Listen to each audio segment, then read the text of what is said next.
Welcome to RetroLogic. I'm Dan Caparello. Joining me today, as always, is John Cummins. Howdy. Sam Wagers. Hello. And this week we have a very special guest, my friend IRL, Steve Young from Certain Affinity. He's here with us to talk about... How's it going, man? How are you, Steve? I'm great. How are you doing, Dan? Good. I just told you what I was going to do, and then I totally didn't even do it. So that's how the show goes. I'm ready to sometimes. roll with it. It's fine. Awesome. Today we're going to talk about the Gameye printed materials update, the Nintendo Indie Direct, and we're going to go talk a little bit about Steve and his collection and his development history as a designer and stuff like that.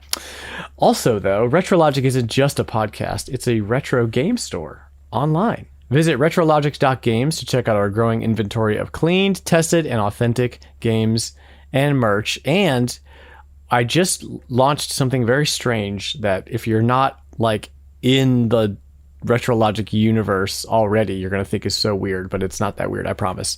I am taking pre-orders for a new shirt. It says literally Dinosaurs on it, and there's a cartoon T-Rex with some sunglasses. It's a very cool design, and there's a very there's an inside joke that goes along with it. And I'm not going to explain it here. If you want to know what the inside joke is, you're going to have to join the Discord community. But I'm taking pre-orders for the shirts, and I'm 9 in out of the 15 that I need to actually order the shirts. So you have until September to order the shirts. Go to retrologic.games and go to merch to check out the shirt and see. You get a free sticker. I'll mail you the sticker ASAP if you pre-order, and you can keep the sticker whether we hit the 15 pre-orders or not. So that's that. That's the little silly thing that's going on. But guys, let's do our little icebreaker here. And Steve, since you're our guest, how's it going? What have you been playing? And what did you buy recently? Let's see. So I've been... what I purchased recently was Death's Door, and I've been playing a decent amount of that. I'm a couple hours in. A game I hate calling it a guilty pleasure, but a game I keep trying to go back to is Drakan, the Ancient's Gates on PS2. I don't know anyone that actually is aware of what that game is, but it's kind of like an action RPG style thing. Sort of like if you took Zelda and did a PS2 version of it. It's really cool, and I really like that game. I've tried to convince a number of my coworkers to try it out that are also into retro games, and they always refuse, even though it's a big open world and you get to fly in a cool dragon. So I'm looking at the cover art, and I literally don't think I've ever seen this game at all. I've seen it on a couple lists of like underrated PS2 games. What is it? It's really good. It is like a $17 game, $20 game complete. So Might have to check it out. I might have to check that out if I ever buy a PS2.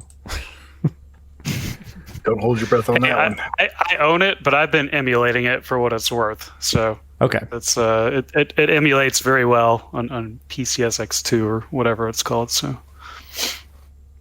mean, you had me at Open World Ride a Dragon, so.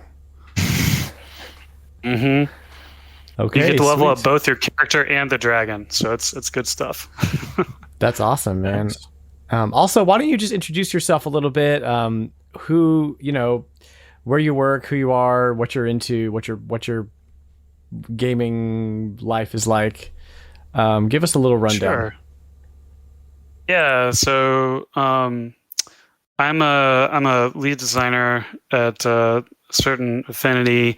I've been doing level design in the video game industry now for, I don't know, too long. Maybe getting close to 20 years, which is a long time. Not quite 20, but I'm getting there. I mean, I've been playing games back since the NES was popular, and just kind of got obsessed with the NES, and I was always trying to chase like bleeding edge stuff.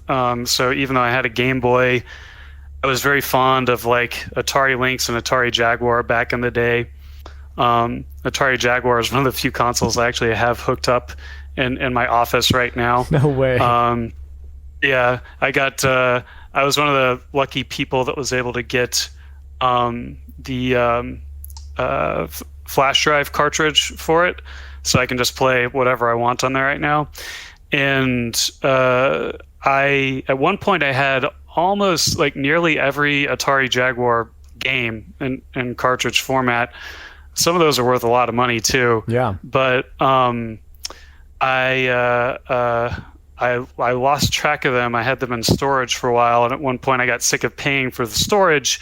I didn't realize they were in the storage, and I just told someone, "Hey, if you want to take this and take all my junk and sell it at a street market or whatever, they could do that." And then a couple months later, I realized, like, oh no, that was like all my Atari Jaguar collection. Dang, bro. I built up most of it again since then, but I get sad every time I look at how much some of that stuff was worth.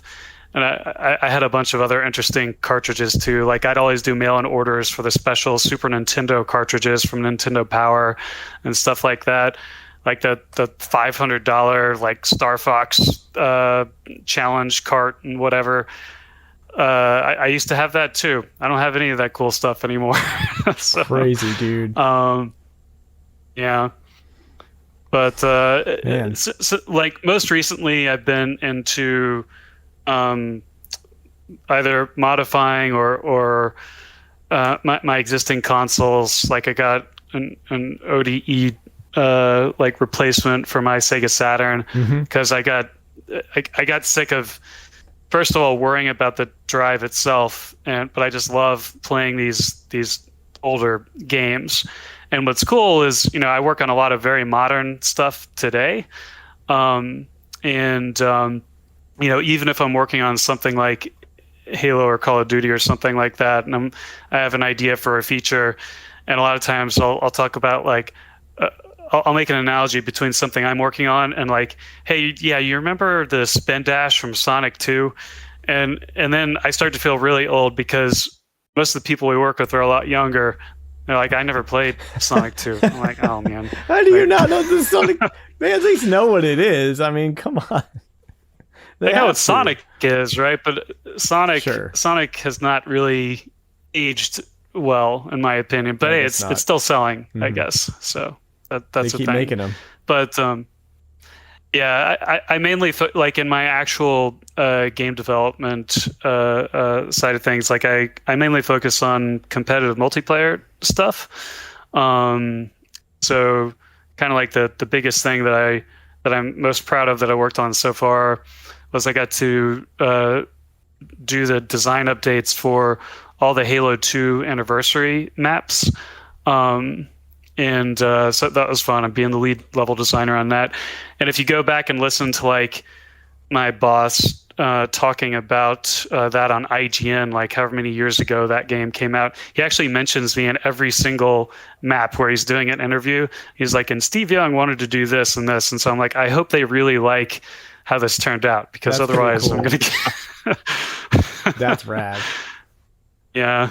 But yeah, that's awesome. A little bit what I've been doing. Yeah, infamously, I should mention, I worked on Aliens Colonial Marines, awesome. But only the multiplayer portion of that. So awesome. Well, yeah, we'll get a little bit deeper into, like, your gaming history and growing up with you and all that later in the show. But just so everybody has context for, like, who you are and you're a retro guy and you're involved in a lot of what's going on in game development these days. I just think that's awesome, and we're really glad to have you on the show. All right, Sam, what have you played? What did you buy this week, and what did you play this week? So the big purchase this week is the Analog Mega Sg. Was restocked along with the Super NT. Yeah. And I did pick one up. I was a little on the fence about it because it is kind of a big purchase, and I have no existing Sega Genesis library to play on it. But that was one I've been thinking for a while, if they restocked it and if it didn't sell out immediately and I could get one, this could be a good way to get into Sega. I mean, we've talked before on the show about how there are a lot of good Genesis games that you can pick up for fairly cheap. For nothing. Yeah. So, I'm pretty excited for that. Obviously, I've been enjoying the Sega Classics collection, but that only goes so far. If you want to do everything legally anyway, all you can do with that is play the games that are on that, and then there are a bunch of other good Genesis games that I'd be missing out on. So, right. Pretty excited about that. Nice, dude. Yeah, I can't wait to see what you pick up for that. And yeah, if you need any recs, you know where to go. Recommendations. Yep. Yeah. Gonna pick up some weird German Genesis games. Yeah. Translated. I don't know about that yet. But yeah, that is the nice thing about these systems is they are region free. So that's cool. That's come in handy with the NT at for least. sure. They also sell a adapter pack that allows you to play.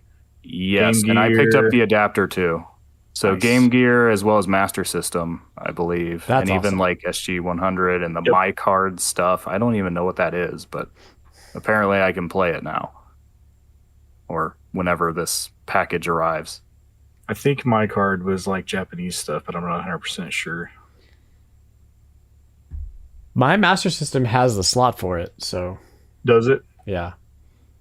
So There's probably some here too. there were some Master System games that used the But it cards. seems like it was also just like a memory card that was compatible with certain games, but there were some that I don't could know be about loaded that. onto it. I don't know. I don't know. I don't was know enough confused about it. reading Yeah, what it was. but there are games that Say- just come on the cards, so that's a thing Mm-hmm. for sure. Beyond pre Master System, I have no idea, but Master System, yeah, for sure. That is really cool. That's like opens up a whole world of stuff to you, man. That's exciting. Yep. What else you got for me? As for playing stuff, more of the stuff I had been playing, Pokemon Unite, Neo: The World Ends With You, still playing a lot of those. But I also finally got a chance to actually play Dokapon Kingdom, which I talked about last week, picking up. I played that on stream Tuesday, and I also played some more today, and that game is a load of fun. It is also just a living nightmare because the AI cheats and colludes, and I am stuck on chapter 3 of story mode now because the AI refuses to allow any of us to progress. So the current come on. objective is the king wants 5 of this certain item, and you can buy it at a store. But on my way back, I get pelted with all the field magic. So it's like, oh, now you can only move 1 space at a time. Now you're paralyzed. Now you're dead. Now you respawn. Now we're going to move you to the other side of the map. And it's like, but I love it anyway. It's great. It does sound great, and watching you stream it made me really want to try to pick it up. But that Wii price is really deterring me. Yep, you'll have to buy PS2 to play it. Yeah. Yeah, the PS2. If you don't even, I mean, I got my PS2 copy complete in box for $60. So Right. that's honestly not bad. It was Brand new. new, wasn't it? Yeah. Yeah, still had the plastic. Insane. So loose, it goes for about 46. What about these board games you were listing? Yeah, earlier? so that's something else I put on. I mean, we generally focus on video games, but in a lot of ways, board games are the most retro of video games. Before we had the video. You're not wrong. But a friend of mine actually had a diaper party this past weekend. If you're not familiar, that's a thing people do nowadays. When somebody's having a baby, the wife will have a baby shower, and the husband will have a diaper party where all the guys get together and hang out, and everybody brings diapers for the new baby. So a friend of mine had a diaper party, and we actually had it at a board game bar here in the Columbus area called The Forge. So that was pretty fun. They have, food and drinks and also a bunch of board games, and you can just pull one off the shelf and start playing. Sick. So we played a couple different board games over the course of the night, split between a couple different groups. So that was a lot of fun. That's the first time I've ever heard of a diaper party, and I'm a to be little honest, disappointed. Neither in did the I until a description. a couple years ago, and now it's like just that's the phase of life I'm in. Like a couple years ago, all my friends were getting married. Now they're all having babies, and this is a thing they all do. Did I miss out on my diaper party? I got two kids. Yeah. You're owed 2 diaper parties. Are right? any of them still in diapers? I don't think you'll have much. I don't know how old your kids are. You may not have much use for the diapers. Yeah, that would be. Yeah. I mean, at this point, you could just have a party. You don't have to, who needs a reason? But the nomenclature it matters. I guess that's true. That's true. Yeah. Yeah, if you're having a diaper party and you didn't have a child, like, what kind of diaper party is that? It really seems to be a thing more for the first one. Mm-hmm. I think by the second one, it's just like, well, we already have one kid. It's not as big of a deal. Second, you don't really care anymore. And you have to find somebody else to watch your one kid, and it's just like, okay. I'm out then. I don't think I did anything like that for my first. Yeah, it seems to be among the young people. Crazy. Thanks, Sam. Yeah. Yep. Well, good. Now we know what a diaper party is, and so do you. So, moving on. John, diaper what did you party logic? John, what did you buy? What did you play this week? Diaper party. So, GameStop was doing this weird deal where they had a sale online where you could get 5 games for $50 that cost $20 or less. Oh, so, they're doing that again? Yeah, so I just kind of randomly looked through what they had, and that's where I got this random list of games for the most part. So I got Wild Arms Reloaded for the Switch, which is basically just a kind of like a remake of Wild Arms from the Super Nintendo.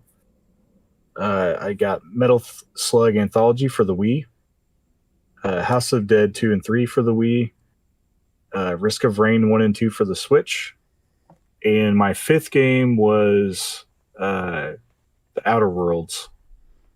So I basically got all these games for $10.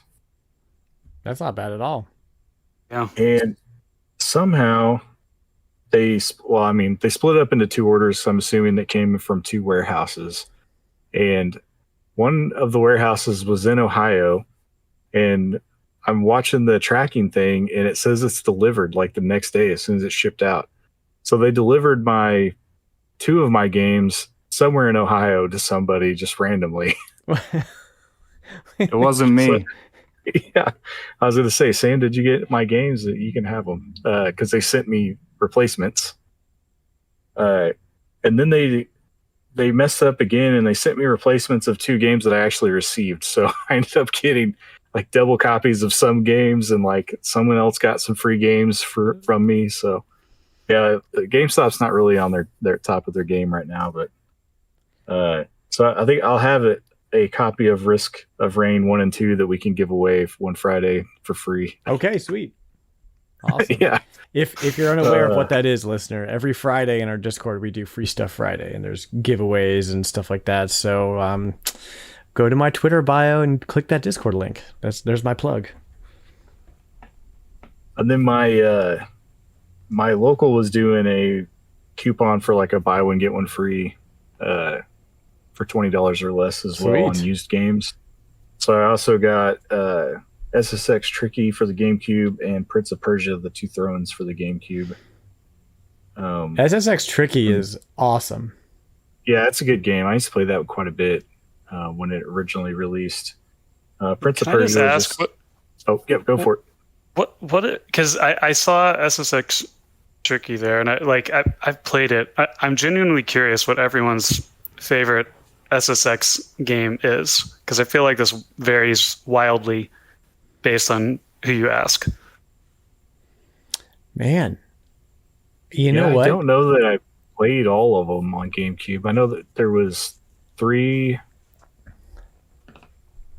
Tricky, and there was one more that came on GameCube, I think. I'm going to be honest. I quit playing them. I can't make heads or tails in my mind which is which. The only snowboarding game that I go back to now is 1080. So I can't answer that question. Oh, interesting. I love that game. Yeah, because I always go back to the original SSX anytime I want to play one. That's still my favorite one. And I'm like, but I still really like 3. I'm like, but Tricky's really good. And I thought the one that came out on PS3 was not as good. But yeah, I always find that interesting. Like, I can never really make up my mind with which one I like the most. So sounds like we can't either. So that's great. Yeah. Yeah, I'm not much help because I don't own any of them. I think I played 3, I want to say, but I honestly don't know which one it was. 3 was sort of the open world-ish one. Yeah. I mean, as open world as you can be on a mountain, I guess.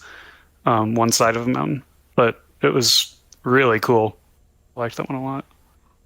And then there was also Dark Summit that was not SSX, but also a weird snowboard game on the GameCube. Oh yeah. It was like an action game, wasn't it? Yeah. It was like an action game that you snowboarded and like I can't even what was remember. with I just remember snowboarding being a lesser in the I don't know. 2000s, you guys? What's the deal? That was the I whole don't thing. know because they had snowboard kids in the late 90s too. That's the one. Oh, that That's game ruled. That's the best. Yeah. Yeah, that game ruled. Awesome. I don't know. Yeah, I also have Avalanche on the GameCube, but I just feel I'd rather play SSX Tricky, honestly. Did you play anything this week, John? Pretty much just the same stuff I've been playing. I got sick last week, so I didn't really play a whole lot. And then over the weekend, I played a little bit more of Monster Hunter Stories 2, and just barely squeaked out a round of golf to submit for the golf tournament. So Cool. no games for me. Hopefully this week it'll be a little bit better. All right, sweet. So I actually picked up some games this week. I'm just kind of, anytime I go into a shop, there's like specific stuff I'm looking for to round out the collection, stuff that I want to own or whatever. And so picked up Donkey Kong Country for the Game Boy Color. I don't think I've ever played this version of Donkey Kong Country, but I'm obligated to own it because of my affinity for Donkey Kong and his games. I liked that version. I thought it was really good. Okay, Yeah. cool. Is it just like a straight port? It's like frame for frame Donkey Kong It's Country? as straight as they can make it. Okay. Yeah, it was actually really impressive with how much they were able to do. That came after Donkey Kong Land, which was very much more a... Oh, it was its own game. Yeah, I played those. It came after. It's all kind the of Donkey based Kong on lands. Country, but it's like the Mega Man Game Boy games, where it's sort of Or an squished. abridged, You mean pushed Land? together. Or No, Donkey Yeah. Kong Country on the Game Boy Color is still a little bit like. Okay. I feel like you're going to get a lot more cheap deaths. I mean, you probably won't because you have the game No. memorized, but Yeah. somebody that would have been playing, you can't see the whole screen as you would on Super Nintendo. But Okay, that's interesting. They added pretty some close. features and stuff to it, though, also, help out. which made it kind of interesting. That's so good. yeah, it was pretty impressive. I'm I excited. want to say it started off with like the N64 title screen too, or something weird like that. Oh, that's funny. I just know that they did Land 1, 2, and 3 before this game. Like this was a straight Game Boy Color game. Right, yeah, for sure. So And I've played all the Land games, and I love those. So if I can get through those, I'm sure that, whatever spacing issues we have with the character, I'm not gonna worry about it too much. But then they also re-released all 3 on Game Boy Advance too. So they Correct. just which I I mean, actually don't own any of those, but that's next on my list. the Land games were like designed for Game Boy though. Like Right, that's true. where Donkey Kong Country is more of like I think it's a good game still, but it still has like that deal where it just doesn't play exactly like its counterpart, like where Yeah. it came from. And to be clear, I'm not blind to the fact that Donkey Kong Country is a less than stellar game. I just personally, it's my comfort food. That's what that is. So, Stellar. Donkey Kong Country is pretty great. Yeah, it just feels. I love that game. It's sick, right? And like I don't know. That's my jam. That's my game. So I got to keep picking up every iteration of it that there exists. Sonic Adventure. I picked up a copy of Sonic Adventure finally. It's like, I mean, you own a Dreamcast, you have to have Sonic Adventure. The only reason I didn't own it thus far was because the way I got all my Dreamcast games was in a random, like, super lucky lot from a Savers one day that had like a bunch of rare games, but nothing like, no Sonic Adventure, for whatever reason. So we fixed that. I really like Sonic Adventure, like unironically enjoy that game. Have a ton of nostalgia for it because my brother and I got a Dreamcast at launch, so all those launch titles, you know, just things that now if you try to play them, you're like, why is this? What is this? I just love. So I'm a huge Dreamcast fan. Mario and Luigi Superstar Saga for the Game Boy Advance. And that was it. Those three were my pickups. Really glad to have all three of them in the collection finally. And then what I played this week was pretty much just still going through Skyward Sword. And my son and I are still digging, pun intended, into Minecraft.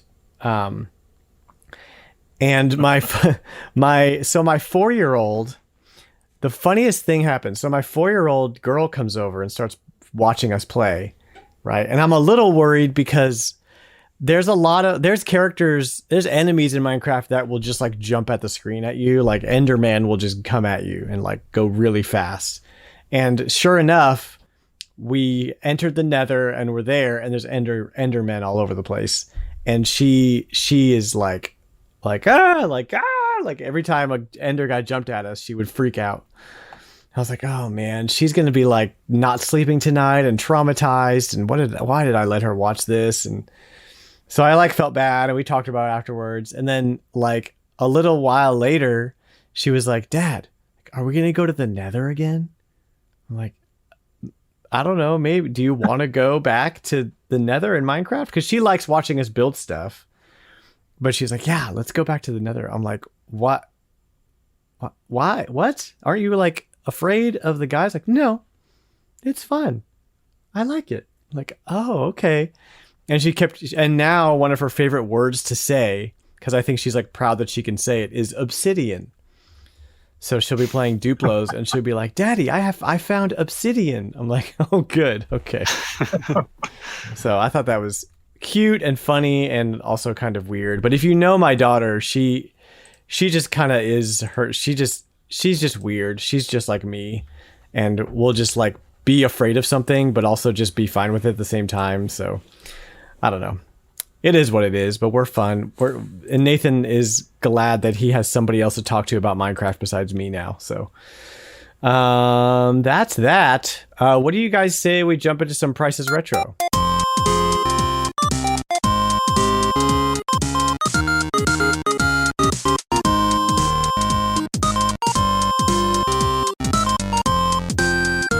So if this is your first time playing Prices Retro, this is how we play. I'm going to list off 4 or 5 games, their condition, and the system that they're for, and you're going to guess what the total lot of those games is worth in total.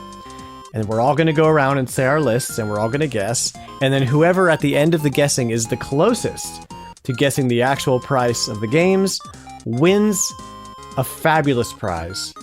They win, I will blow you a kiss in whatever direction you're in. That's your prize. I will blow you a kiss. I get a compass, point at your city, and mwah, and there you go. And we have our guest Steve with us, who's going to play with us. But I think Sam is going to go first. No, yes, Sam's going to go first. Why would?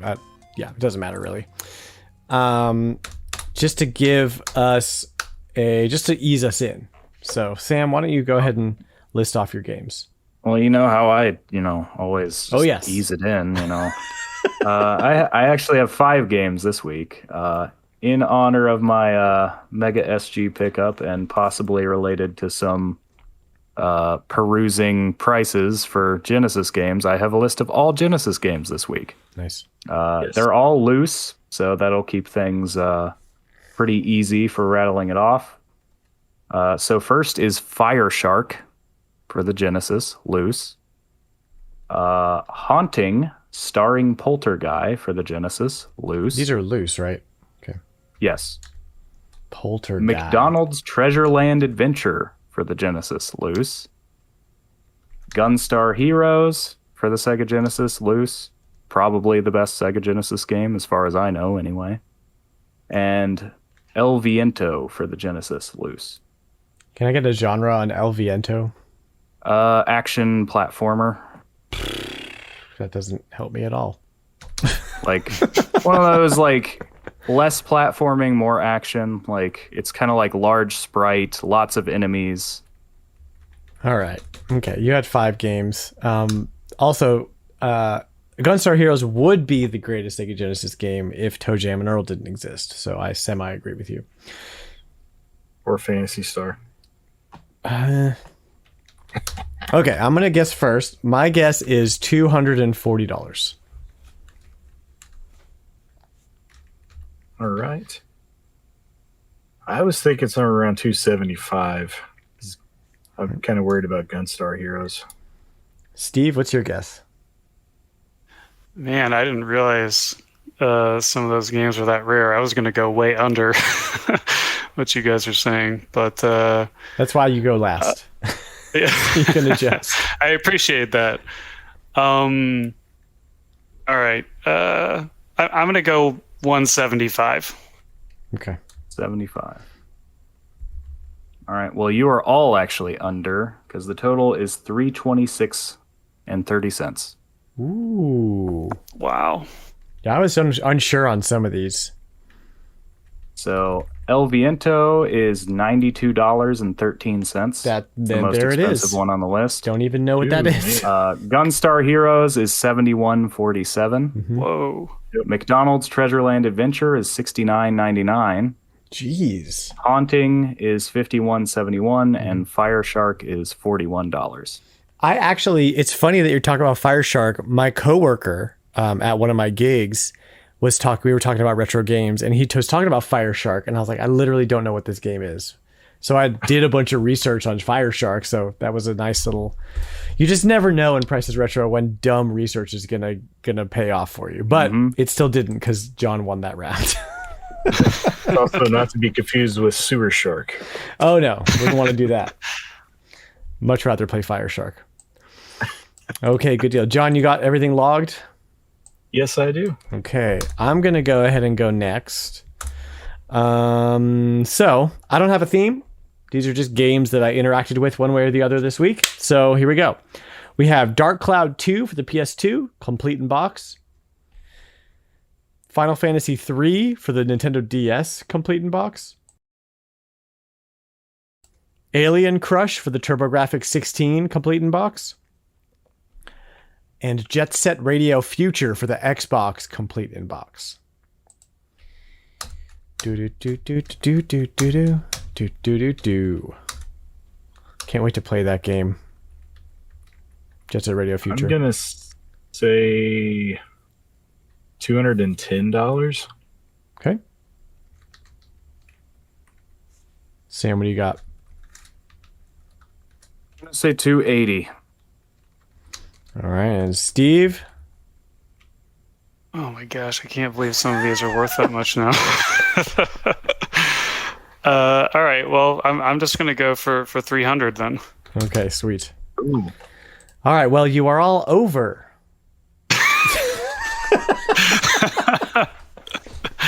Oh, man. Sometimes going last is a curse, Steve. I'm sorry. So the total value is $145.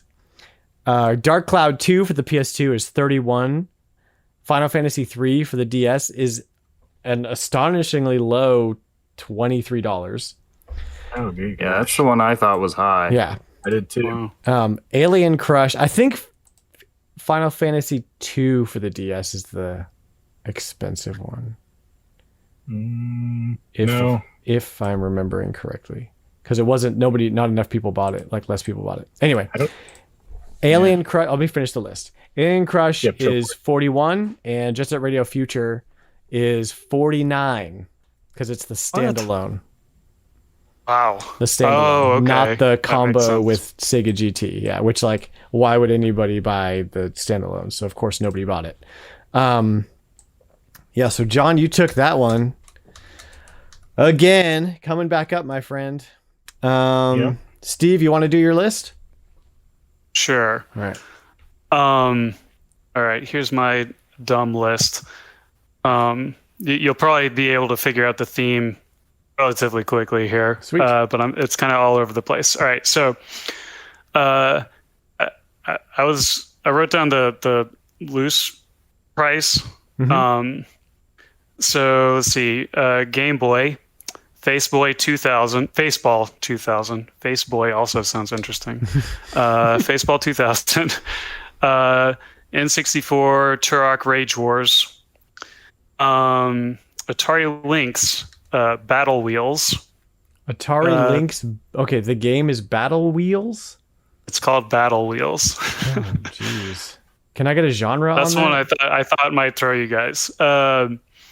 Star Wars Dark Forces for PS1. What's the genre on Battle Wheels? It's first person. You could say car combat first person shooter. All right. That's Yeah, fine. It's actually really good, really impressive. Cool. And then the last one I got is Bloodshot for the Mega Drive. What was the second to last one? Star Wars Dark Forces for the PS1. And the last one was again? Bloodshot for the Bloodshot. Mega Drive. Is that a UK or Japan only game? It's that one's PAL. Okay. Yeah. Well, I thought at Faceball I was like, oh, this is going to be an easy one, and then it just kept going. It wasn't. I'm going to say 180. John, what's your guess? 15. Sam says 115.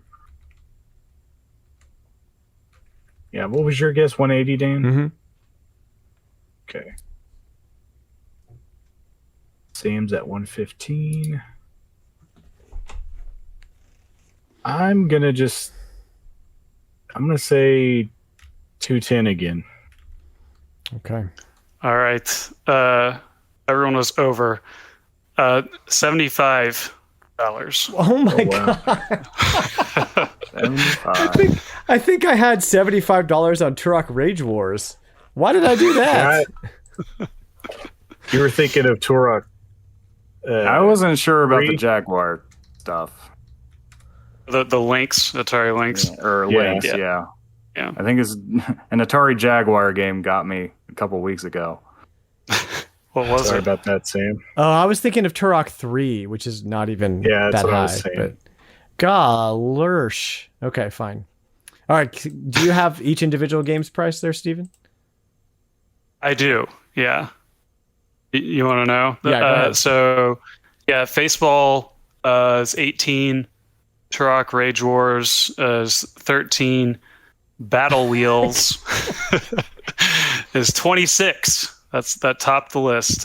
Star Wars Dark Forces is $7.69. Bloodshot is $11. See that? We're so used to everything being like skewed so high or like being fooled by some stupid game that you come in with a low ball and we're all like don't even know what to do with ourselves.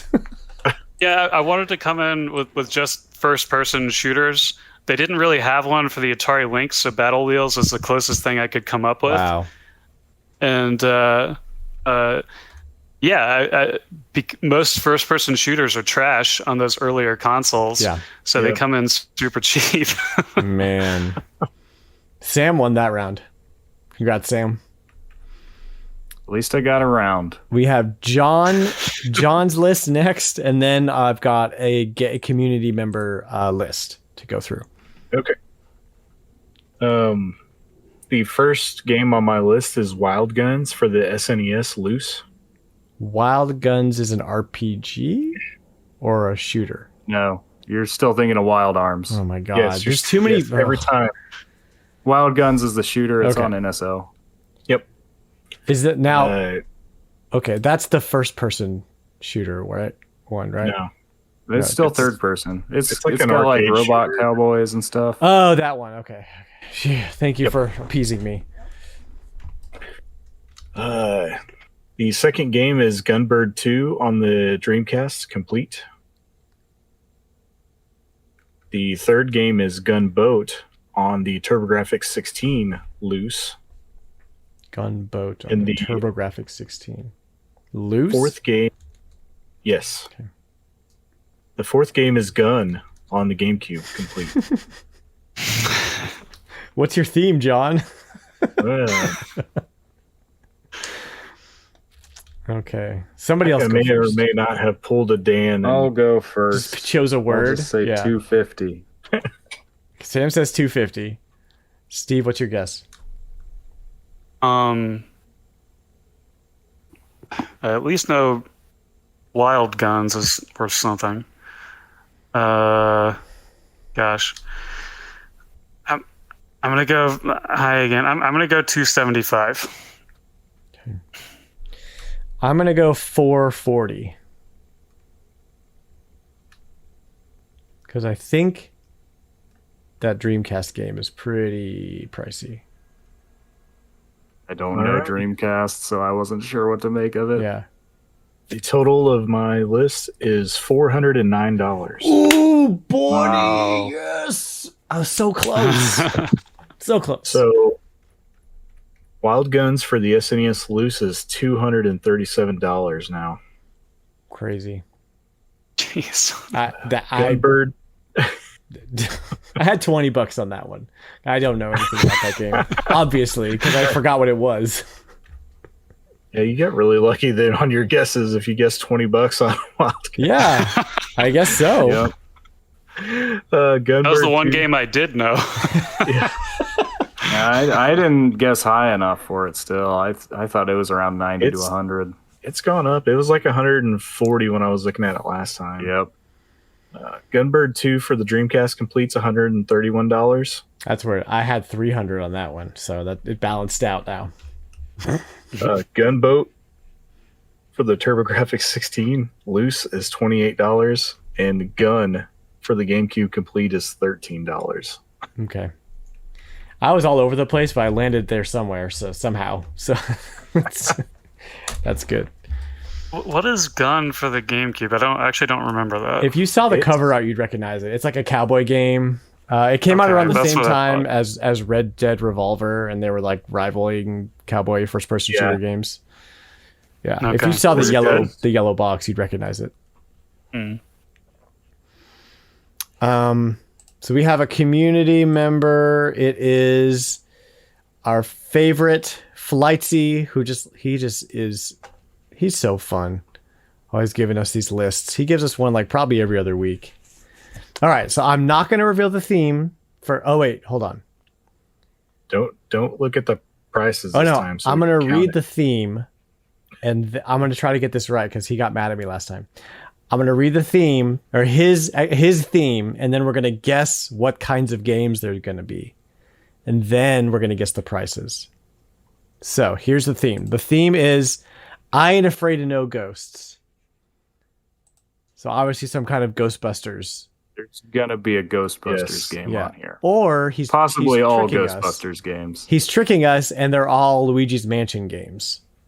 They could just all be Ghost games. Because I don't think there are 6 Ghostbusters games. There's 6 games here, If you go across different platforms, maybe. I'm gonna think Luigi's Mansion, just knowing who Flightsy is. maybe Haunting starring Poltergeist on there. We already guessed it once today. Yeah, well. All right, let's go through these games. First game, Ghostbusters the video game for the Wii, complete in box. Okay, well, I'm not always right, am I? That one's I'm gonna We guess. just talked about that one in the Discord this last week or so. Yeah, he may have been inspired. Game 2 is Ghostbusters 2 for the Game Boy, complete in box. Oh, when he does this complete in box with the Game Boy stuff, I get so lost. Third game is Extreme Ghostbusters for the Game Boy Advance, complete in box. Jeez. Game 4 is Real Ghostbusters for the Game Boy, complete in box. Game 5 is Ghostbusters, the video game, remastered for the Switch, complete in box. Game 6 is... Game 6 is Luigi's Mansion. For the GameCube. We knew it had to be there somewhere. Complete in box. Just makes me... Flightsy, I love you. Okay. What do we got here? 1, 2... I'm going to do just a straight 350 on these. I don't know why that's straight, but that's what it is. Steve, do you have a guess? No, but I'll try. Just a guess. I remember the Ghostbusters Wii game. It was weird because like they had to do like super stylized art because it couldn't keep up with the PS3 and 360 versions. Right, but I liked that game. Mm-hmm. Yeah. Red Fly? Was that Red Fly? Local guys? Austin? I think it was Red Fly back when they were around. It might have been, yeah. You may be right, yeah. Okay. I don't know. I'm going to go 275 again. All right. What do you got? I'm going to go way out there and say 600. Wow. They are complete in box, so. Those Game Boy games, man. Yeah. Especially the GBA stuff. Sam, what do you got? Sam. Complete in box Game Boy games. 450. All right, splitting the difference between a Hail Mary and a reasonable guess. All right, here we go. Oops, I closed it, so I'm going to stall for a second before I get back to it. Here we go. So the actual retail price of all games is $414, which means that Sam took that one. I get that round. Yeah. I don't think I get overall. I don't think that'll save me. Yeah.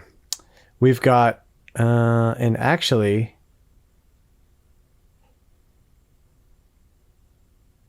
he's missing a game in the final list, but I think he included it in the total. Because I don't have a price for the Ghostbusters game on Wii, so I'll look it up. But we've got the Game Boy game, Ghostbusters the video game for Game Boy. That's not $10 complete in box. Okay, Flightsy, I think you're a little confused. Oh, maybe it is, because this one says Ghostbusters 2 is $163.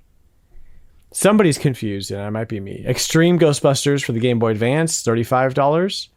Real Ghostbusters, $143. Ghostbusters, the video game, remastered for the Switch is $16. Luigi's Mansion is $45. And I'm just going to really quick check on one of these prices to make sure that we are doing things up and up. Oh no. Ghostbusters Game Boy. Come on. Extreme Ghostbuster. Oh, no, that's right. What was the first Game Boy game one that he had on? Yeah, the Game Boy, the video, Ghostbusters. Oh, no. Sorry, that was the Wii game. Okay. He's right. I'm just reading it wrong because I can't read this list. See, the thing is, in order to do this fairly, I can't read the list ahead of time to like vet it or to know like how to read it. So he abbreviated the titles in the pricing, and now I can't read. So that's my fault. So he's good. Flightsy, you are totally correct on your thing. Sam, congratulations. And here is his theme explanation. He says, this one's pretty self-explanatory, though it's pretty much just typed Ghostbusters into price charting to get to this list. John would call it pulling a Dan. There is some significance to the first two games. The first game, Ghostbusters, the video game for the Wii, is a game from my childhood. The second game, Ghostbusters 2 for the Game Boy, developed by HAL Laboratory, the Kirby devs, and I threw Luigi's Mansion at the end because I thought it would be unexpected and funny. And boy, Flightsy, were you right about that? Because that gave me a good chuckle. Thank you, Philip. Appreciate you, dude. Sending that list in. John, let's get the final tally up and figure out who won this thing. So the final rundown with the guest listing or the bonus list included puts Dan at 286 over or off of the retail price. Mm-hmm. I was 437. Our guest was 579 and Sam was 370. So Dan did I wins. win? Yeah, you won because I went all out crazy on that last list. I think you would have won otherwise. I think that would have sealed it for you. So thank you for that. Thank you for the Hail Mary. Yes, dude. I'm catching up to you. I'm catching up. I think we are going to do the thing. I'll just hold on to my one win that I have. Yeah. So far. Just so far. Steve, thank you for playing with us. That was fun. We'll definitely have to have you back on now that you kind of know how to like the rundown and everything. But you did a great job. I gotta study up. Your list definitely tripped us up a little bit. I think we are going to do the thing where we do like seasons of this game so that we can like keep track of things like who won the most like actual lists and we'll like start the season over so John and I can have our rivalry going without constantly having to keep up with like, well, I missed an episode or whatever. But we'll start that later. For now, what we're going to do is we're going to take... No, we're not. We're going to get into our weekly topics. So, some quick This Day in Gaming histories, mostly from me, because y'all didn't submit any, so they're all mine now. But if y'all want to chime in on a game or two, that's fine. So 21 years ago, if we recorded this episode the day we were supposed to, on August 9th, Seaman for the Dreamcast would have been released 21 years ago on August 9th of 2000. Almost... Leonard Nimoy. Yep. Creeping up on a year of the Dreamcast being out.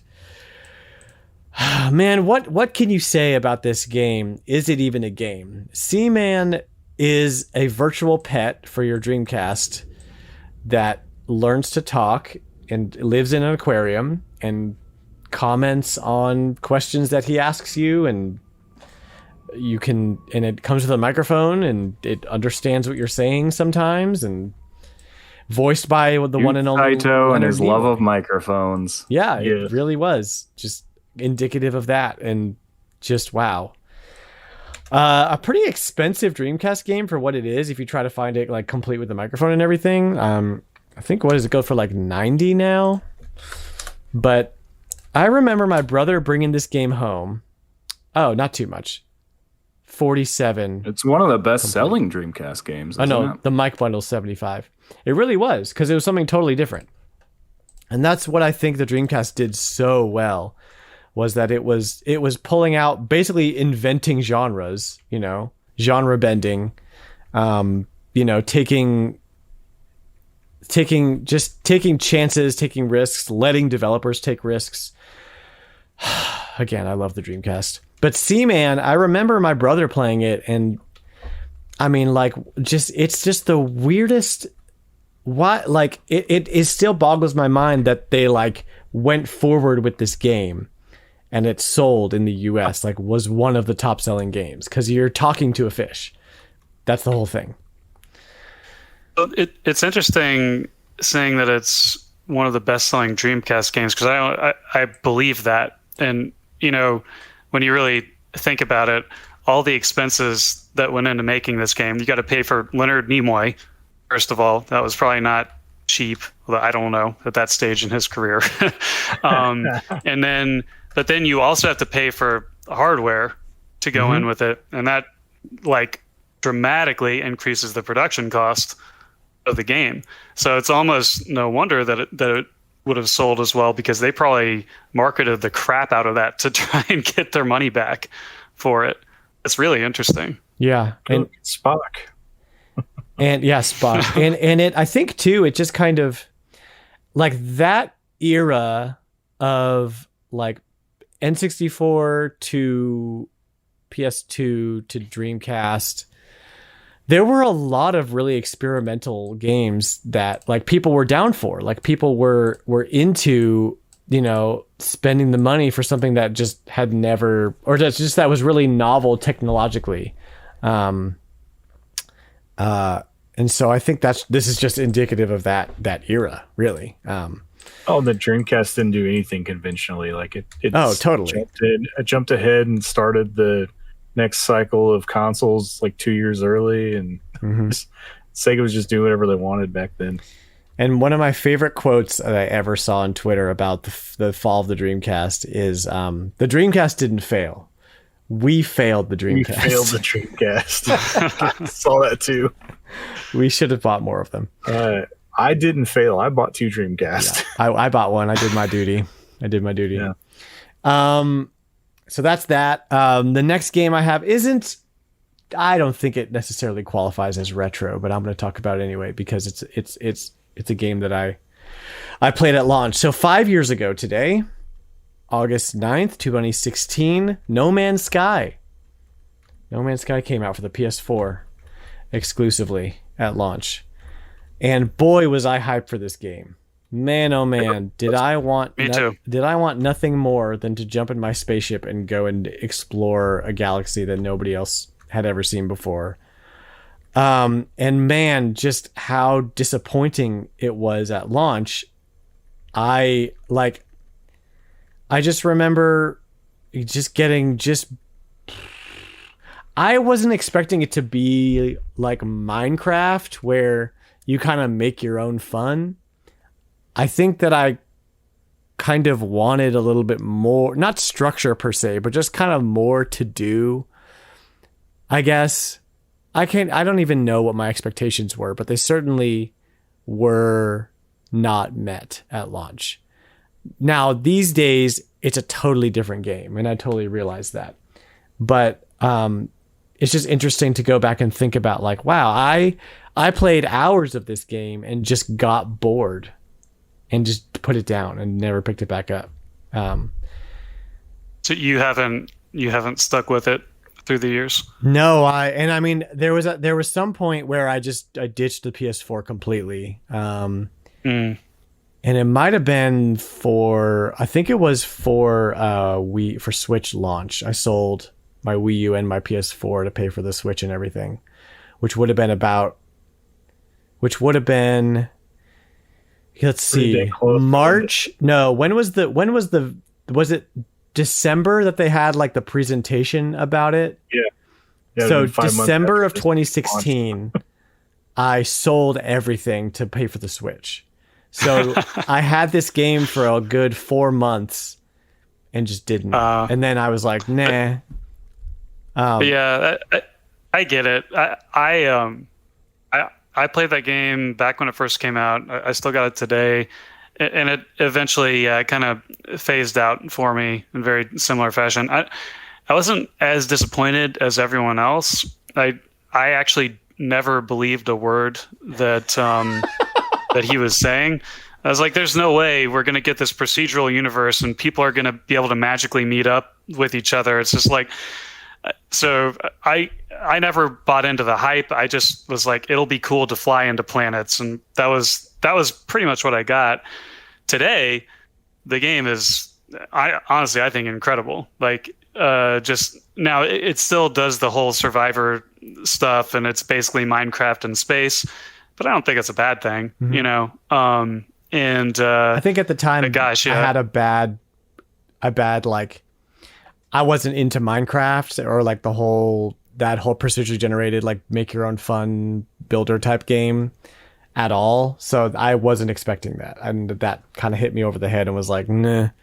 But I bet as a developer yourself, you probably had a much clearer perspective on what this guy was actually able to deliver with this game. Because it was such a small team too. Yeah, because Hello Games, they did, was it the Joe Danger or whatever the heck it was, that motorcycle game? He did the flips and stuff, like very cartoony, I think, before.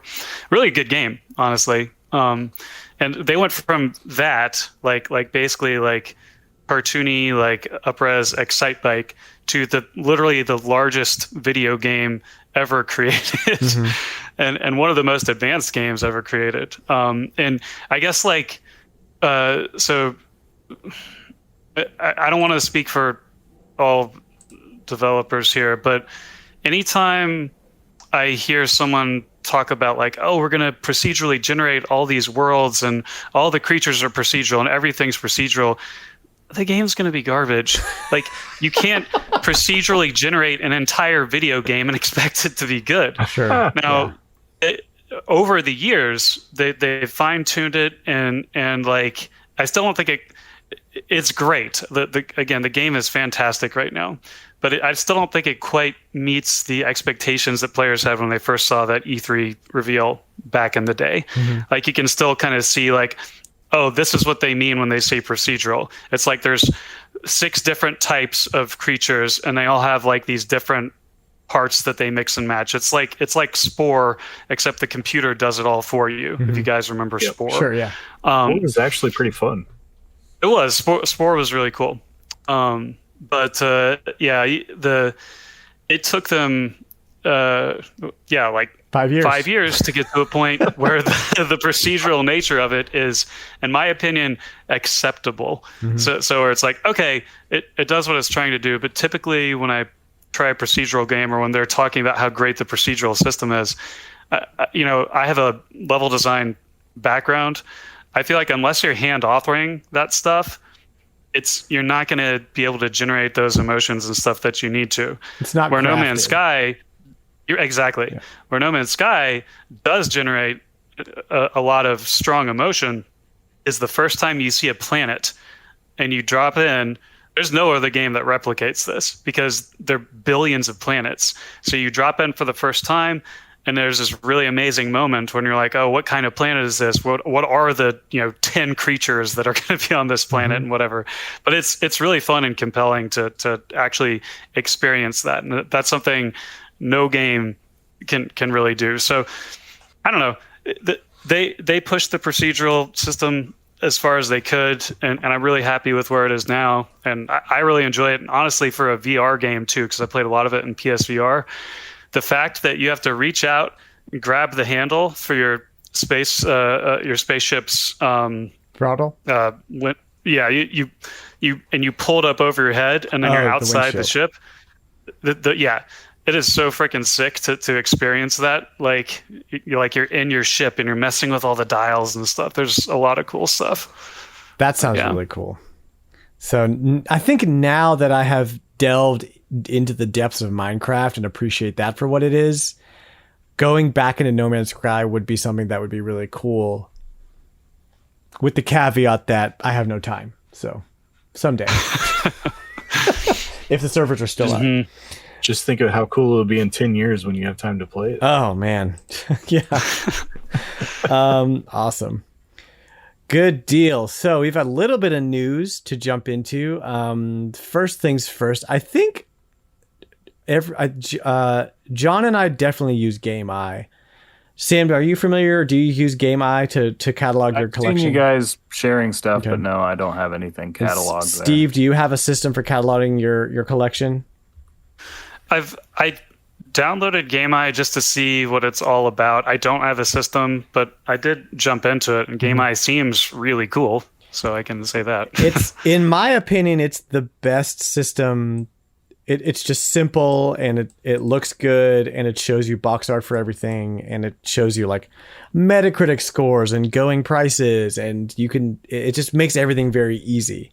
And especially with the latest updates they've done, they really honed in on like putting information where it like makes sense to get everything. Does it like pull from like GamesDB and stuff like that? Yeah, and it pulls from a bunch of different databases, including GamesDB and price charting, and Metacritic. Yeah, so it's an aggregate for sure, but it works really, really well. And like every once in a while, you run into a weird thing where like I think. Like there's like doubles of games, you don't know which one to get, and sometimes it doesn't know what the price is, so you get like a question mark. But the devs are really active, and so I can tweet at them and they'll be like, oh, let me fix that real quick, and then like it'll be done like tomorrow or whatever. So I love just the community around the app, but the reason why we're talking about them is that this week they added printed media to their to the app, so you can enter in all your Nintendo powers and strategy guides. I haven't found, there's no Game Pro and there's no Game Informer, and I don't think there's PC. I think it's just Nintendo Power. Is it just Nintendo Power? Well, I think that's because if you go to the filter, you can select if you want it to show Nintendo Power or not, or show strategy guides or not. So okay, they've got like an allotted assortment of different brands of strategy guides. That makes sense. I think the only other magazine that like would be considered collectible would be anything that Sega put out first party, like the Dreamcast magazine, Sega Visions, Saturn magazine, that kind of stuff. But I don't know that there's Game Pro would be cool. Game Pro would be awesome because I have a bunch of those. But Sega, I think the Sega stuff, there's not enough sales data for price charting really to carry it. So that would be tough. But I don't think there's that many of them either. Like there's not. The Sega magazine didn't sell near as well as Nintendo Power. And I have a bunch of that stuff too, but I would love to catalog it. But I'll wait for them to. This is something that I requested for several times to the devs of Gameye. It's like, hey, I've got all this strategy guides and Nintendo Power magazines. Like, I'd like to have a way to catalog all these as well. Like as well as you do games and things of that sort, toys to life and everything. Have you, as limited as your time is and as vast as your collection is, John, have you had a chance to enter everything in there? No, I think I'm at 200 pieces of printed media and I'm not done yet. How much more do you think you have? Like, what do you think your total is? I might have 300 pieces, so I'm probably 2/3 of the way there. I'm also having to like go through them one at a time because like some things aren't listed in there. Right. Yeah. That was probably the biggest pain for me, was like checking every magazine to make sure that it had the poster, like all the inserts, and then being like, all right, poster, no inserts, or like everything or whatever per magazine. And then when you have doubles, you kind of have to do it again. I have 90 and I did it. It took me an entire evening to go through everything. And it actually was fun to like go through and catalog and be like, oh, yeah. I have this. And like, I wanted to keep taking pictures of stuff for social media, but I had to like slow my roll. And then I finally got to like label my boxes. Like, this is what's in here. This is what's in here. So it was actually really good for me to do. But the thing and I love how it works. I love that it's in the app. The thing that I walked away with was like, wow, printed media is starting to go up quite a bit. Oh yeah. I bought a lot of 40 Nintendo Power magazines about a year ago, a whole box of them. No, it wasn't 40. It was probably more like 60 or 70 Nintendo Powers for $40.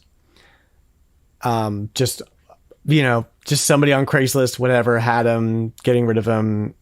The listing was there for a long time. And it took her a while to get back to me. And now that collection is worth over $800 alone, just the Nintendo Powers.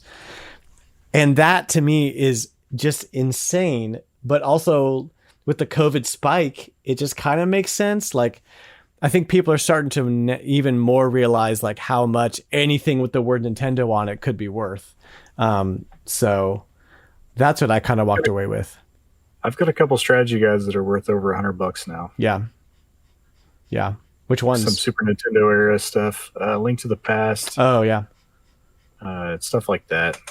I do have one. I've got a Dragon Warrior guide that you could only get from Nintendo Power.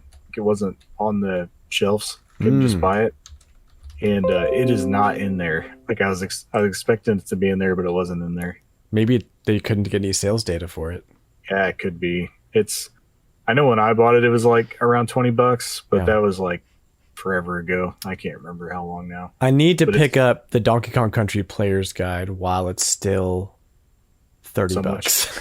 Yeah. Because Super Metroid went from 20 to 70 in like a month. So that's the one. That's the other been one. up there for a while. Not I've been trying to get one for like the last 2 or 3 years, and I've never seen one less really. than 60. Yeah. Okay. I thought it was relatively cheap earlier this year. Maybe I'm mistaken. Anyway, I'll have to figure out what happened to our Nintendo Powers. I don't know that we have, a lot of the most valuable ones, but I mean, we were getting Nintendo Power for a couple years. mm-hmm. Had quite a few guides too, so I'll have to ask my parent. It's in my parents' basement somewhere, I've got to think. But kind of like those, and it's actually the reason we had Nintendo Power, the Mario soundtrack, Mario 64 soundtrack. Mm-hmm. Oh yeah, we heard that They story. were selling those, and they came with a free year subscription. And we had like 4 of them just to get subscriptions to Nintendo Power because they were marked down to like $5 for the CD. So those themselves are worth like $70 each now. Yeah. I want a copy of the Majora's Mask soundtrack that Nintendo Power put out. Ooh, good luck. It's like $100 now or Yeah. something stupid. Awesome. Well, that's just a cool update I wanted to touch on because it is very welcome update to a great app that I want to plug because I really appreciate those guys and all the work they do. We also had a Nintendo Direct this week, an Indie Direct. I'm not going to hit everything. I'm not going to hit most things, but there's 3 games in particular that really I'm excited for that are retro inspired, themed in nature that I want to chat about. You guys can chime in. The first one is Bomb Rush Cyberfunk. You guys, everything about this game oozes Jet Set Radio, and I could not be happier about it. It even the movements and the people dancing, it is like, if Sega doesn't just hire this team to make the next Jet Grind Radio, I don't know what. The world is just insane. But what did y'all think of this trailer? Are you excited? Do you like Jet Grind Radio, or am I the only one here? I don't know. This looks like a damn game to me. This looks like what? I was just playing Jet Set Radio game. last night. Yo, last night. Yeah. Which one? The Xbox or Dreamcast? It was a Dreamcast version. Yeah. I love that game. That's that is because to me that's another one of those that like when I think like Dreamcast, I think like Sonic Adventure and Jet Set Radio, and then Typing of the Dead, I guess, but for different reasons. But yeah, Jet Set Radio is such a cool, like, weird, fun game. So I'm excited for this one too. It looks pretty rad. And I always plug this, but if you have a couple hours and you want to really dig into some awesome Dreamcast development stuff and info, there's a documentary on YouTube called A Dreamcast, 3 words, and it's all dubbed. It's not dubbed. It's subtitled because the documentary's in Japanese, but it's all developers from Sega talking about developing games for the Dreamcast, and they go through some specific games like Seaman and Skies of Arcadia and Jet Grind Radio and stuff like that. Apparently they were highly inspired by Ocarina of Time to make Jet Grind Radio. So I think that's cool. But That's rad. So Bomb Totally Rush, see it. yeah, I highly recommend the documentary. Yeah, right? It's kind of weird, but then you play it and you're like, oh, it's like open world and collectathon and, power-ups. Sure. Bomb Rush Cyberfunk is definitely a day one for me, for sure. If they do a physical, that'll be coming home as well. Hopefully it's not like $1 million. So Did they say when it releases? Ah, man, I didn't catch release dates on any of these except for Axiom Verge because that was the obvious one. Yeah, today. Yeah. I think it just said 2022. Yeah. Same thing with Okay. the Metal Slug Tactics. Yeah, bummed. I want to play some Metal Slug Tactics. Oh, that game. Okay, so let's talk about that one next because that is also a Dan game. I mean, it's SNK, it's Metal Slug, and it's a tactics game. So, need I say more? I don't know. At this point, I'm just hoping it gets a demo so that I can play it before 2022. Yes. Yeah. I mean, it looks amazing. Mm-hmm. Just the look of it is pure Metal Slug over the top. But it almost beautiful had sprites. because it's kind of like that 3/4 view. It almost had a not quite, but almost a Octopath Traveler look to it, you know. But there was no like artificial blurring, so that kind of killed that. But I think that they totally nailed the art style. Yeah, the lighting of the game looked a lot like it reminded me like how vibrant the Octopath was. Mm-hmm. It's got that very same like look to it. So just hoping that That'd be great. Hoping the tactics holds up, because that could sink or swim. Yeah, and with tactics games, it's always a tightrope on difficulty. Mm-hmm. If the game's too hard, it's frustrating. But if the game's too easy, you don't actually need strategy. Mm-hmm. Yeah, you just overpower it, and you. Yeah, for sure. That's always difficult to balance.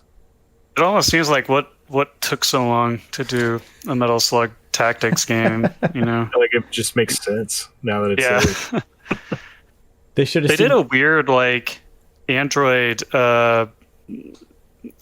strategy game a while back.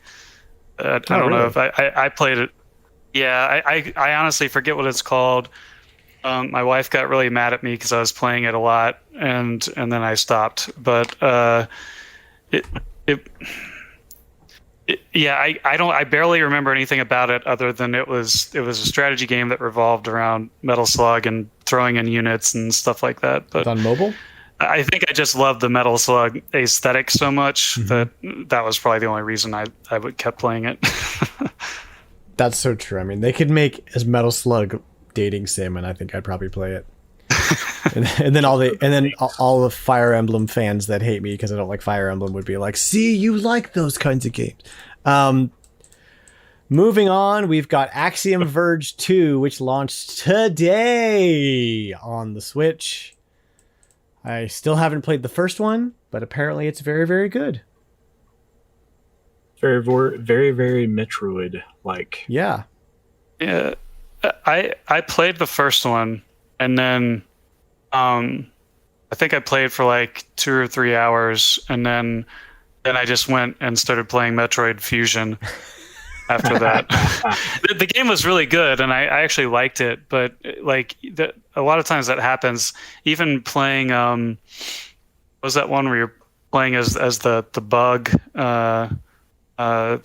That's more recent. The Cuckoo's Delivery Service. There's that one, but it's a different one. Metroidvania-y. Oh, you're talking about Hollow Knight.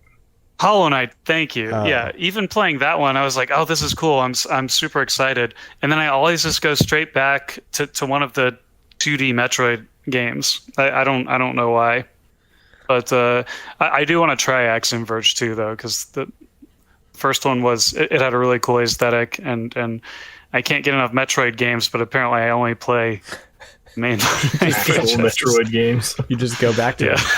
Yeah, well, we got one coming out, so that's good for you. Yeah. Hollow Knight was more like Castlevania, like Symphony of the Night to me.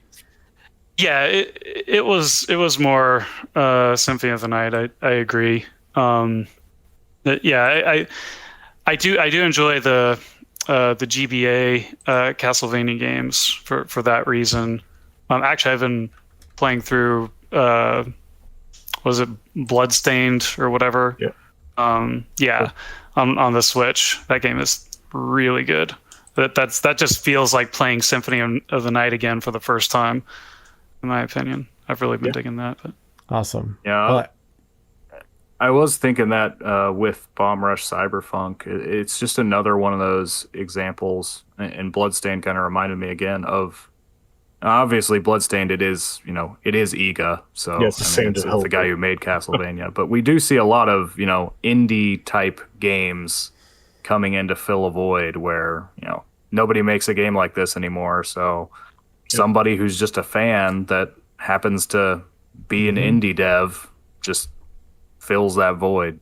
And oftentimes they're excellent because they understand exactly why people like these games. Somebody needs to fill my void. Somebody needs to fill the void of Chibi Robo in my life right now. So, somebody out there. I'm surprised nobody has, because that type of game sounds like a modern indie game. Yeah, sure does. Me. Yep. Yeah. And that's how we got Sonic Mania, also. Yeah. Which I actually think is the best 2D Sonic game. Which some people might hate me for saying, but I think that game is ridiculously good. Yeah, I'm not mad at you for it. It's amazing. Yeah, I don't think anybody'd fight you over that. Yeah. Well, I could think of some people that would fight you over it, but I'm not going to. They're definitely not going to pick the first game. No, for sure. Yeah. Sonic 2 or that. So, and I love Sonic. Like I'll go back and play Sonic 1 all day. I love it. But yeah, don't. Mania was such a love letter, and they not only that, but they just got it all right. So, good. Let's take a quick break, and when we come back, we've got some community content, and we're gonna get to know our buddy Steve here a little better. So don't go anywhere. We'll be right back.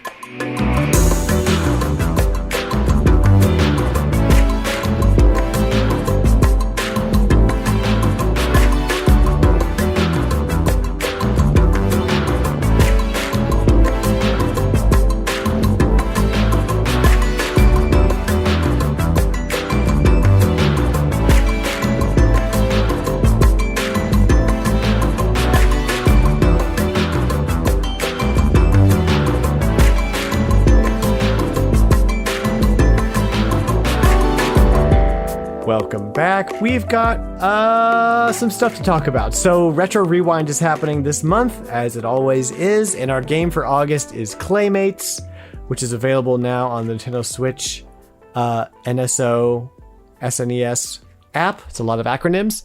I played it for about an hour today, and I had a blast. That game is delightful. You transform into a badger and a duck and a cat, and then you fight a giant dog. And it's wonderful. There was one bonus level that I hit that reminded me of the casino style. I think it's Sonic 3 bonus levels, where it's like a pinball casino style bonus level thing, except the one in Claymates is impossible. Because you're bouncing, the bounce is like way too strong on everything. So you're bouncing all over the place. You have no control. So you're just like waiting for your ball to go where it needs to go to the next section. So did not have any fun with that. But the platforming is really good. The mouse is too fast. The mouse is Sonic the Hedgehog, and you're not supposed to go that fast because they put stuff in the way. But I really like, they have this mechanic where if you collect like an extra guy, like it's kind of like Donkey Kong Country, where you get extra person to follow. Okay, so like in Donkey Kong Country, you get the barrel, Diddy follows you, he's like your extra life or whatever. Same thing in Claymates, except it doesn't follow you, it's like a ball of clay hovering over your head, and when you do your attack, which is normally like a short range attack, it shoots the clay ball out in front of you.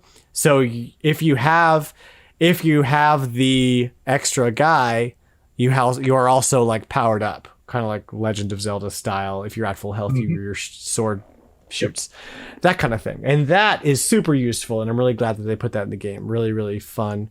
The overworld itself is full of little puzzles.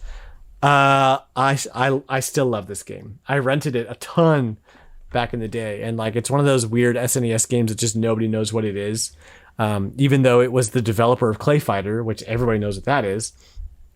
So you do turn into a duck. You do turn into a duck. I haven't figured out what his like power is. Like they all have kind of like a power up or whatever, and I thought the duck could fly.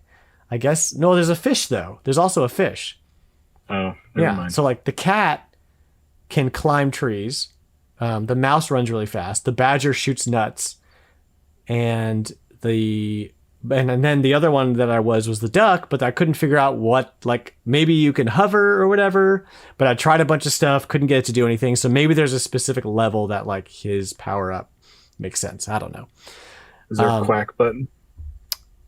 There's no quack button. Oh man, come on! I know. Jelly Boy has a dedicated duck button. Yeah, I know. We're gonna play Jelly Boy next month. Quack. No, I think.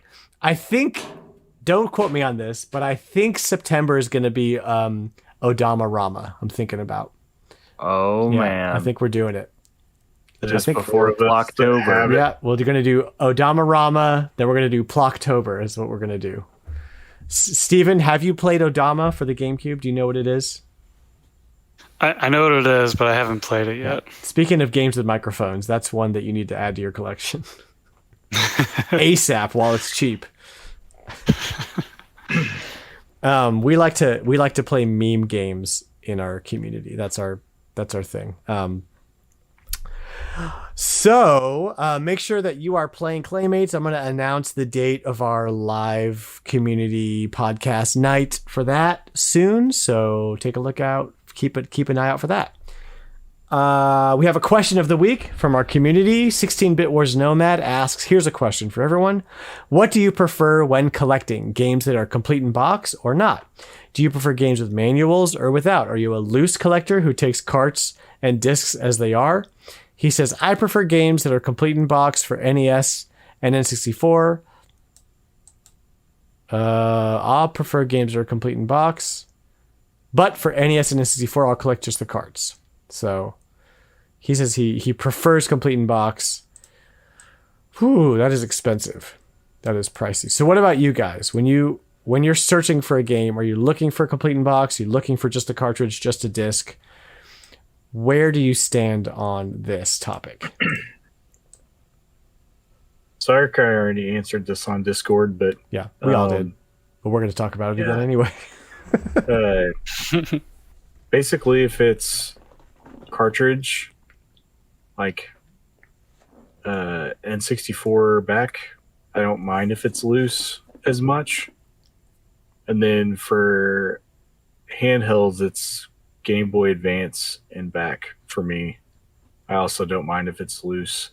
But everything forward from there, if it's a disc, I like to have the complete in box just to have the way to hold it, I guess. Yeah. I don't need a whole bunch of discs laying around. Well, and you buy aftermarket cases for your cartridges too, which is cool.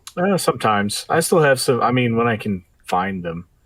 I bought a bulk load of them and then I ran out and I need to buy, I'm about to the point now where I could probably buy another at least 50 of them to put games in. Mm-hmm. Yeah, usually if you buy a disc loose, it's still coming in like a jewel case or something. Mm-hmm. It's passable. I'll agree that usually I'll go for a complete in-box copy in those because it's usually not a big price difference. For a disc? Who takes their discs out of the box and puts them in something else? Yeah, I hate those people. Yeah, there's a reason everybody threw away their Super Nintendo boxes because you don't really need them. It was even the case like CD wallet for my family. We kept our manuals, but we actually threw away all the boxes. But we would keep our manuals because we'd be like, "Oh, well, I might actually need this when I, want to know how to throw a Hadoken. I need the manual." But yeah, to me, it pretty much just comes down to how much more is it going to cost me? Because I don't want to pay $30. I don't want to pay double for a box. It's just not worth it to me. Steve, what's your take? Yeah, so I agree with what everyone's saying here. Cartridges usually they hold up pretty well. I hate collecting anything for the PlayStation because those cases are so easy to break.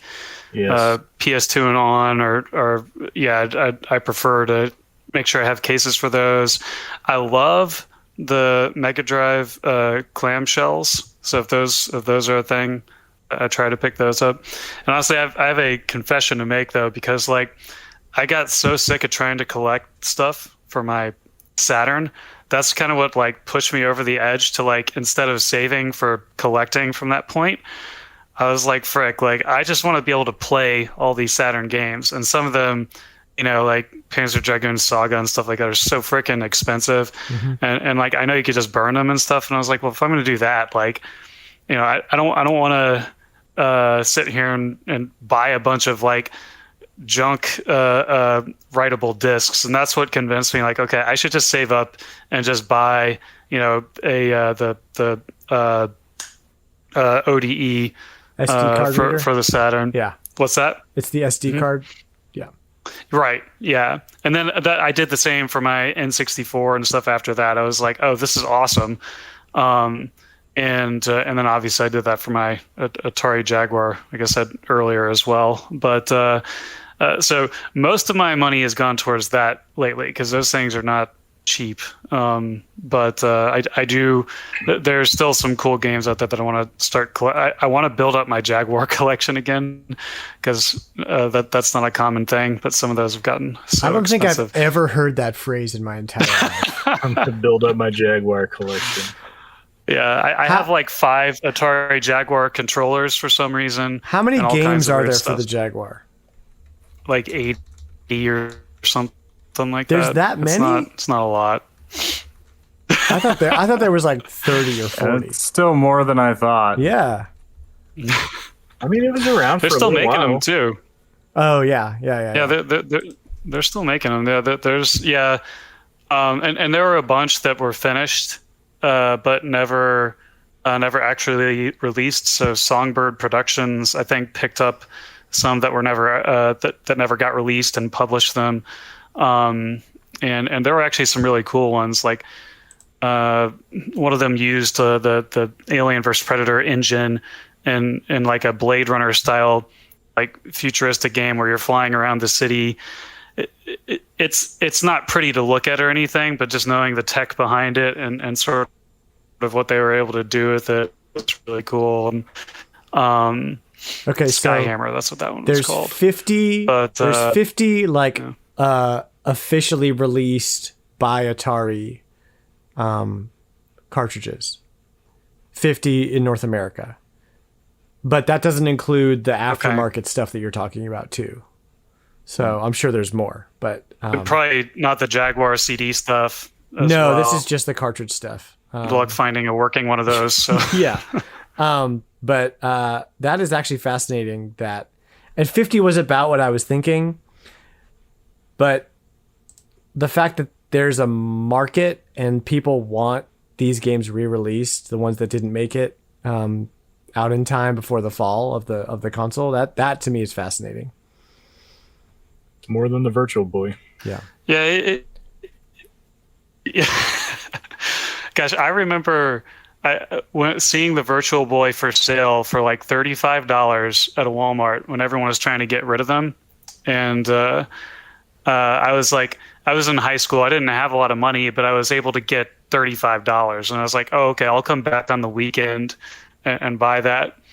And I never got around to going back to the store and buying it. And now I'm kicking myself ever since then because I was like, oh, frick. Dude. Yeah. I remember seeing them too. They Yeah. were like super clearanced at Walmart when I was a kid. If only we had Yeah. a time machine. Yeah. So I mean, I have one. Well, hey, I'd rather have a Jaguar than a Virtual Boy, though. y'all are a bunch of weirdos. I like my Virtual Boy.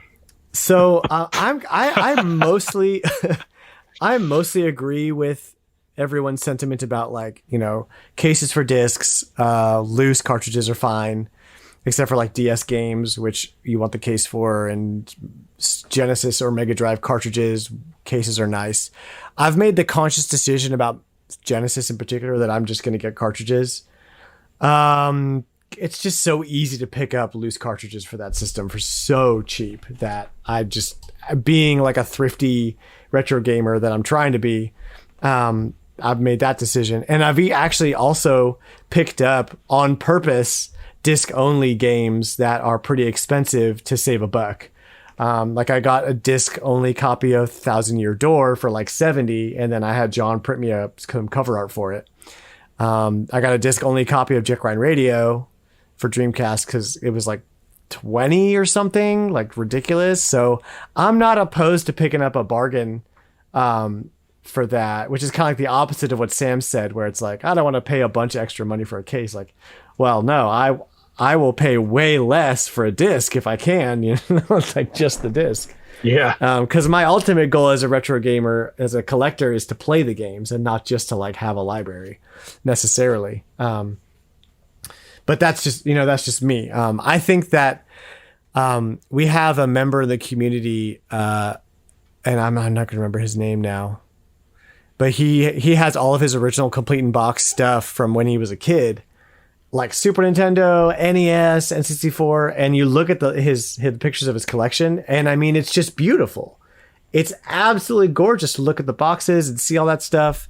And I'll go into retro shops and see it. And so it's definitely, there's an allure to it for sure. And so I have to stop myself.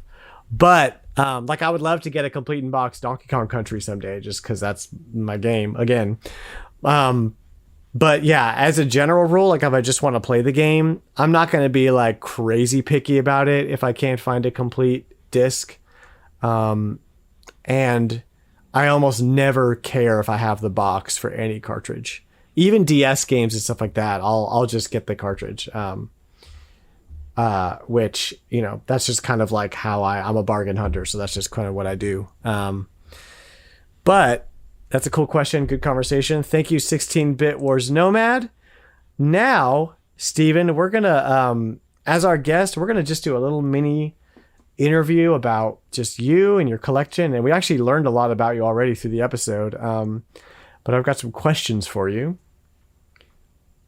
So let's start with growing up with gaming as Steven. If your internet sticks around, I see you blinking a little bit, so we'll make sure that you can hear me and I can hear you. What was your first console growing up? I can hear you, yeah. Okay, good. I can hear you, so we're just gonna keep rolling with it. What was your first console that you got growing up? What did you start with? My first console was the NES. And actually, I remember my playing an NES and an Atari 2600 over at one of my friends' houses, and I thought that was like the coolest thing. Like oh, you can control something on the TV screen, like with this weird little controller that's attached to it. That kind of blew my mind, and I kept asking my parents to get me one. And then one day my dad came home from like a Walmart or whatever, and he was talking about his shopping experience at Walmart, and he was like, well, yeah, they said because I bought this thing, I could get something for free from the store, or maybe it was a refund or something like that. And they suggested like, I don't know, like a Sony Walkman or something. I don't know what their thing was at the time. And then he was talking to everyone else at the dinner table, and he was like, you know what? I want that Nintendo Entertainment System over there. And he was just saying it like, yes, I brought home a Nintendo Entertainment System. It was clearly for me, but he didn't even talk to me about it. And I was like freaking out. And I built up a decent collection of NES games from then. And what were some of your then favorites? Shortly thereafter got the Game Boy. What were some of your favorites for the NES? Yeah. Let's see. Blaster Master. I loved pretty much any Capcom Disney game because they were so quick to just pick up and play, like Chip and Dale, Darkwing Duck, DuckTales, those games. I loved Ninja Gaiden 1 and 3. For some reason, I skipped 2. But let's see. Contra, I played a lot of. And Castlevania 3 also. I think those are some of my favorites back in the day. Sweet. So what do you think? Whoa. I think I have an animal outside the garage door here trying to get in. That's weird. So what is one of your favorite consoles, like throughout all of your gaming history? What is one of your favorite consoles to play, collect? Jaguar? Yeah, I would probably say Jaguar. Yeah. So did you pick up a Jaguar like at launch and you were like all about it, or what? What's the story there? I remember being in lower school and talking, like hearing some kids talking about Atari, and they're like, "Yeah, Atari's going to make this new game console," and I think the Lynx had already come out, and the Lynx was incredible for when it came out. Like if you look at when it came out and what that console was actually capable of doing, it's kind of ridiculous. The fact that it's like actually got all these super scaling games, or it's pushing these massive sprites in your face and stuff on a handheld was nuts. So I think I was just like, the Atari's coming out with a new console, and originally it was going to be the Panther, and yep. I just this whole backstory from these kids that were a grade older than me talking about the Atari Jaguar, and once I heard that, I went next time we went to a grocery store, I bought whatever magazine I could find that was talking about it, and I just kind of got obsessed with like, okay, this is supposed to be the next best thing,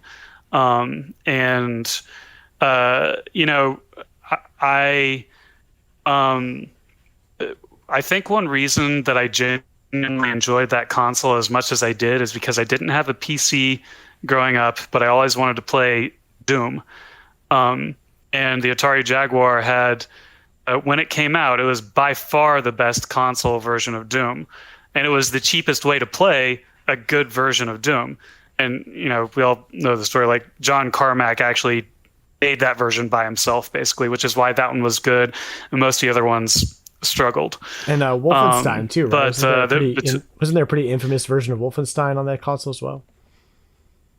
Wolfenstein is fantastic on there. It runs at 60 FPS. It's actually way too fast, weirdly, but it's really good. The music's really good. It's a great version of that game for sure.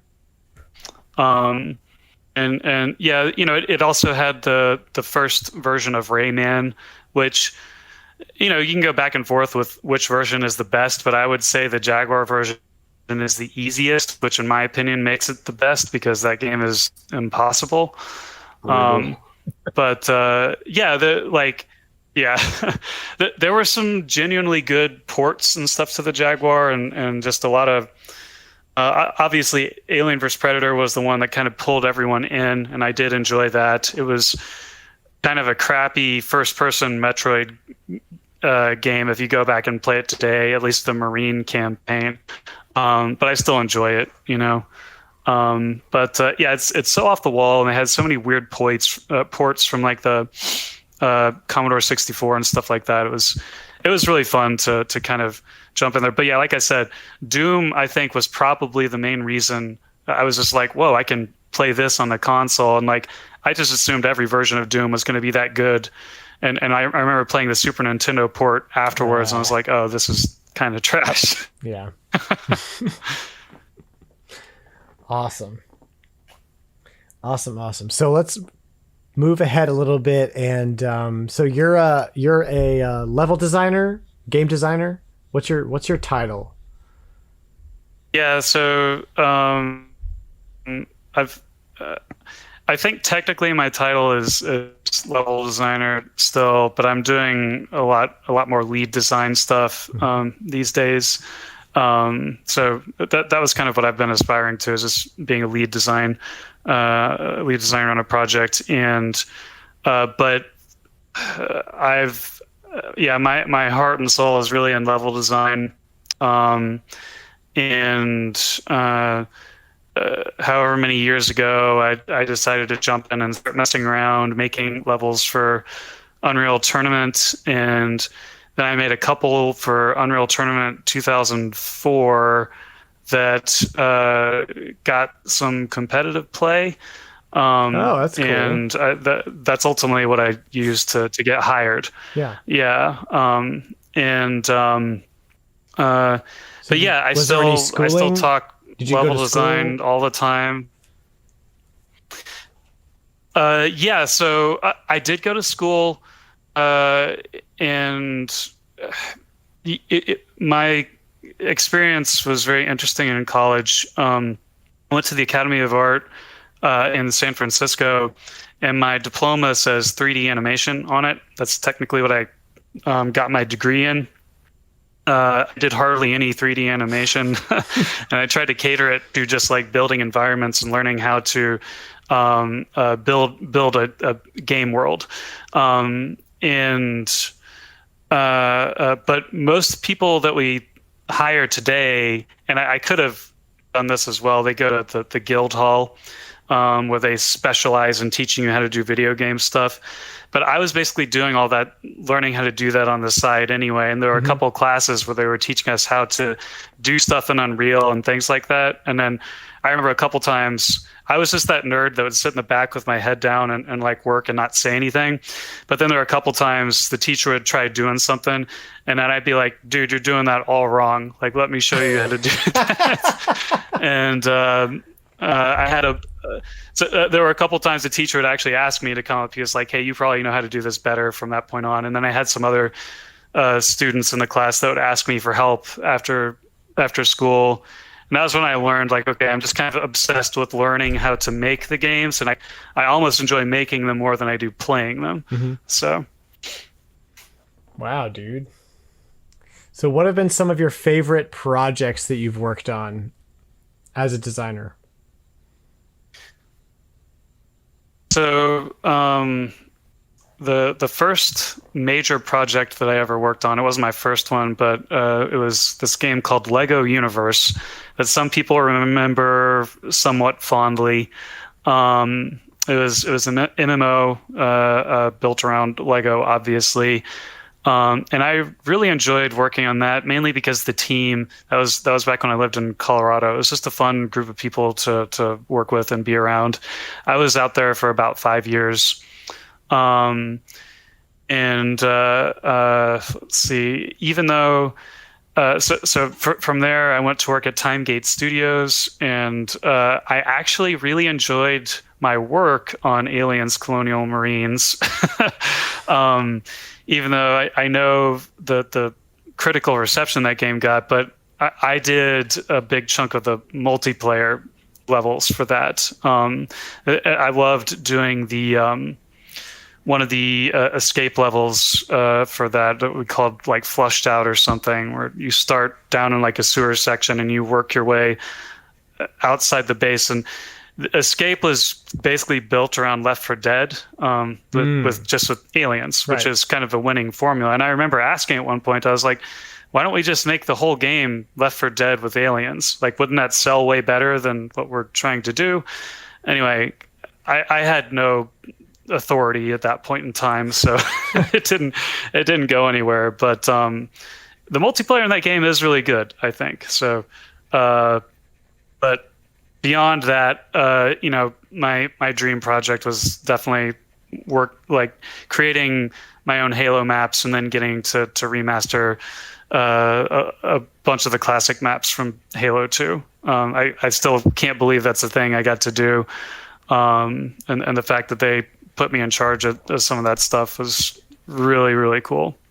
So those are kind of my biggest hits. So my last question would be just like, as a developer, because we don't have developers on here very often. What's your opinion on the industry as a whole and what's trending, and where do you think it's going to go? Yeah, so I think that's a great question, and I think in general we've got this weird outlook on video games where we've got the AAA video games, which I think are trending very poorly, and then we've got indie video games, and I at the end of the day, I view them as just video games. And I hate the fact that we're price hiking, in my opinion, these AAA games, and we're offering in all these microtransactions and things like that. And I remember back in the day when the first iPhone came out, and all of a sudden they started releasing games that were like $4 and $5. And I was like, hey, this is kind of cool. I don't know if all these games are necessarily worth $4 or $5, but I thought that was really interesting, being able to introduce really cheap games. But then when they started to introduce free games with microtransactions, I believed it was only a matter of time before that was going to start to poison the well as far as our AAA, so to speak, gaming culture is concerned.